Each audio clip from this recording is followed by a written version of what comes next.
I saw a dad the other day holding his toddler in his arms.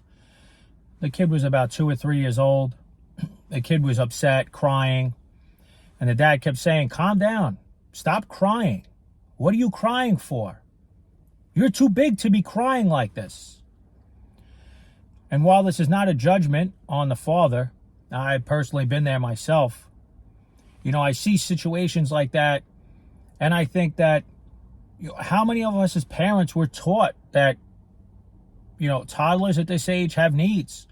They have a certain way of communicating with us as the adults. But all too often, as the adult, as the parent, we are trying to get our needs met through the child. See, what that dad was doing in the moment was trying to get his son to calm down because the father wanted to calm down. He was trying to get his son to just stop crying so that the dad wouldn't be angry and frustrated. But that's not the child's responsibility. This is why parenting is so hard. Probably one of the hardest things people are going to come up against is when a child is reaching out like that. We might not like the way that they are trying to let us know that they have a need that they need met. But it's up to us at the end of the day to take care of ourselves mentally, emotionally, spiritually. Yes, I understand we also have to take care of ourselves financially. All right, we want to make sure we're meeting the physical needs of the toddler, feeding them, clothing them. But we can't neglect their emotional needs as well. And it's not up to the child to regulate our nervous system. That's on us. And even if we fail at moments because we are imperfect parents, it's important that we try to apologize or we try to correct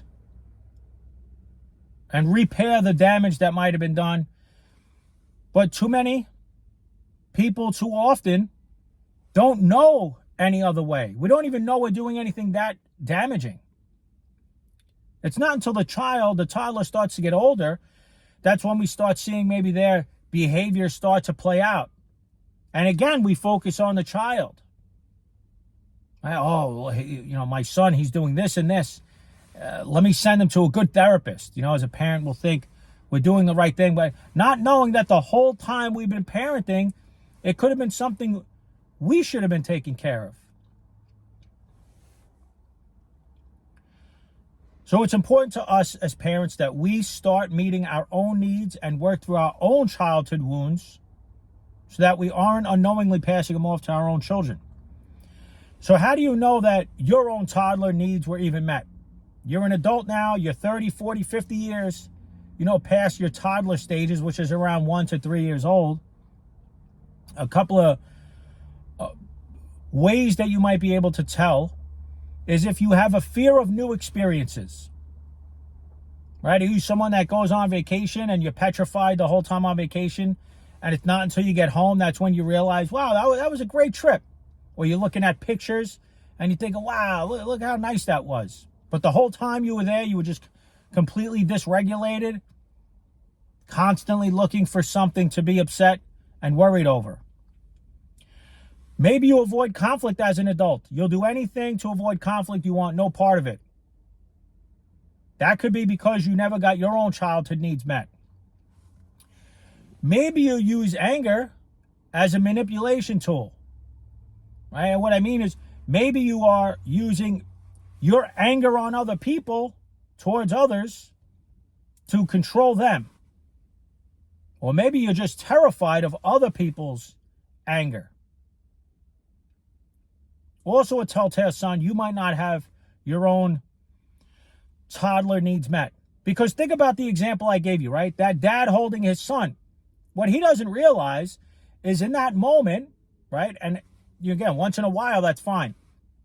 But are we telling our children without realizing it that your crying needs to stop so you can't get upset and angry?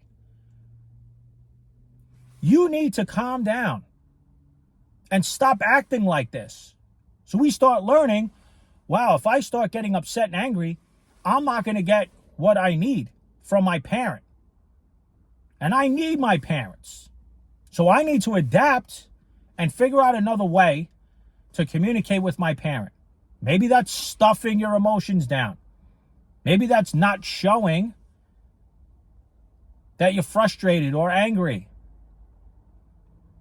And as you get older, maybe that comes out into, being a high achiever in school or being a perfectionist or having some form of OCD.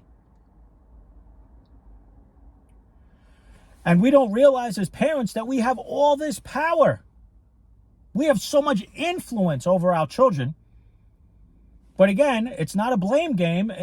Many of us weren't taught this. We weren't shown this in our own childhood with our own upbringing.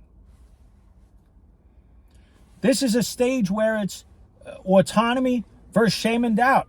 Our child is trying to get a sense of who they are as a person. So yeah, maybe they're pushing back a little bit. Maybe it looks defiant. That's okay. Maybe it's a healthy part of them.